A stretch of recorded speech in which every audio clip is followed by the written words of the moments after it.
Dans les pathologies notamment liées à la course à pied, on a certaines pathologies qui peuvent vraiment être installées depuis un moment chez les gens. Donc nous, on a différents outils pour traiter ces pathologies. Chez les coureurs à pied, il y a une partie qui est assez importante, c'est de les regarder courir en fait, de voir la manière dont ils courent. Donc ça, jusqu'à présent, on faisait ça il y a des petites applications sur téléphone qui permettent de filmer les gens et après de regarder les images au ralenti. On va pouvoir éventuellement voir certaines choses, mais pas les quantifier, on ne pourra pas les chiffrer.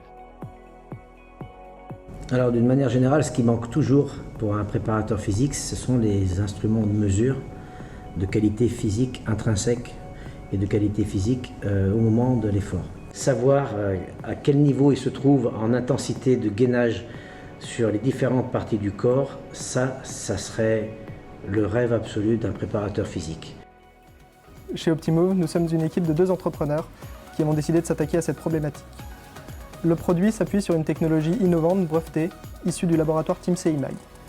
À travers un algorithme de fusion de données, d'intelligence artificielle et un set de capteurs, le produit va permettre aux professionnels d'établir des bilans biomécaniques précis et complets pour améliorer le suivi de la personne, d'améliorer l'accompagnement qu'il propose et finalement d'écourter les temps de rééducation et améliorer la performance sportive.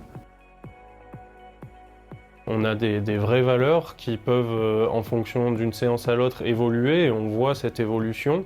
Que ce soit moi ou un collègue à moi qui fasse l'analyse sur un patient, on obtiendra exactement les mêmes chiffres. Ce qui, pour le suivi des patients et même la transmission entre professionnels de santé, on va dire, est très intéressant d'être reproductible, ce qui est très difficile sans cet outil. L'intérêt également, c'est à mon sens de pouvoir analyser les gens en les faisant courir justement à l'extérieur, donc en conditions réelles.